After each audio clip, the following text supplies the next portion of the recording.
Dokter Komar, sebetulnya yang menjadi kebutuhan tadi kan sempat di list ya oleh Dokter Hilal seperti kondisi ruangan, oksigen, tenaga kesehatan dan segala macamnya. Tapi kalau di Yogyakarta sebetulnya yang paling urgent apa saja kalau bisa diurutkan skala prioritasnya, dan kalau ada satu pesan untuk pemerintah tadi kalau kata Dokter Umam juga ada usaha real agar dibantu oleh pemerintah, apa saja Dokter Komar?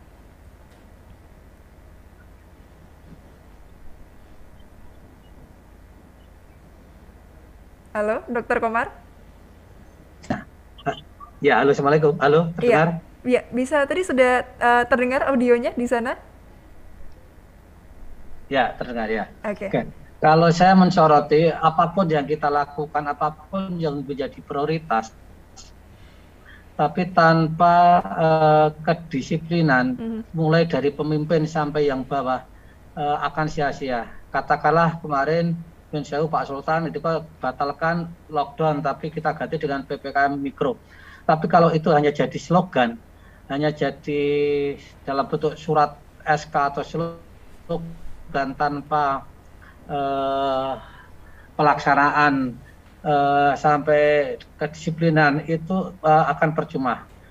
Kita lihat kehidupan sehari-hari, kegiatan masyarakat seperti tidak ada perubahan, hajatan masih ada di mana-mana. Nah, kalau ini semua tidak ada ketegasan dari pemimpin kita, dari kita semua, apapun yang kita lakukan tidak akan membawa dampak. Barangkali itu yang penting. Jadi uh, mungkin mereka tidak tahu bagaimana kita susahnya uh, mencari oksigen seperti yang disampaikan Dokter Ila kemarin. Kemarin itu stok di rumah sakit kami hanya hitungan jam.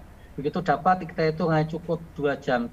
Kita cari lagi hanya cukup menyambung 2 jam. Terus baru subuh tadi kita ayam karena stok kita bisa untuk 24 jam ke depan.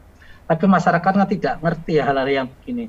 Saya coba menghubungi ke dinas provinsi, dinas kota, semuanya sudah angkat tangan untuk pasokan oksigen, tidak ada solusi apapun. Sehingga kalau saya sampaikan sih lebih baik ketegasan, kedisiplinan, aturan itu ditegakkan, lebih barangkali itu lebih cepat untuk mengurai atau menurunkan angka kejadian COVID ini. Barangkali itu, Mbak. Oke, celahnya di situ berarti ya Dokter Komar ya? Halo? Halo, iya.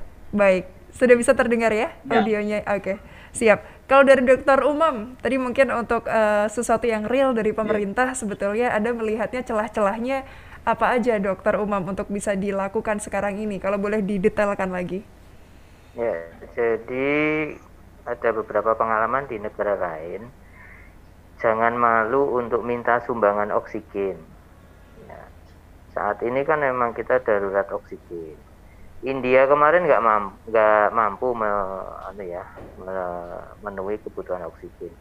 Dia tidak malu saat itu mengumumkan bahwa saya butuh oksigen, sehingga puluhan negara lain mengirimkan oksigen sampai berkontainer-kontainer tabung-tabung dikirimkan, termasuk Indonesia pun saat itu juga mengirim bantuan berupa oksigen. Sehingga saat ini pemerintah mungkin bisa mengumumkan bahwa Indonesia darurat oksigen, sehingga negara-negara sahabat kita mungkin bisa mengirimkan bantuan berupa oksigen fresh yang bisa langsung dikonsumsi oleh rumah sakit, didistribusikan oleh mungkin BNPB atau kepolisian dan tentara. Itu yang pertama. Kemudian yang kedua, butuh usaha extraordinary untuk menyediakan oksigen di kantong-kantong bencana. Contoh misalnya Bangkalan, Madura, Kudus, DIY. Bisa mungkin kita minta bantuan negara-negara maju seperti Singapura, Jerman, kemudian negara-negara di Amerika yang mereka punya teknologi pembuatan oksigen generator yang bisa diterbangkan dengan pesawat, baik itu komersil maupun non komersil atau militer, untuk didaratkan di bandara, kemudian memproduksi di bandara-bandara strategis itu, sehingga nanti seluruh rumah sakit itu bisa mengambil oksigen dari tempat-tempat tersebut.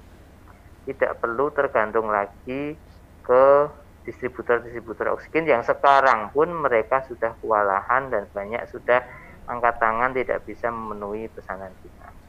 Yang ketiga adalah usaha extraordinary dari pusat krisis kesehatan. Di Kemenkes kan ada itu pusat krisis kesehatan. Belanjakanlah anggaran untuk membeli oksigen konsentrator dan distribusikan ke seluruh rumah sakit yang sekarang sedang krisis oksigen. Itu aja dari kami, Mbak. Terima kasih.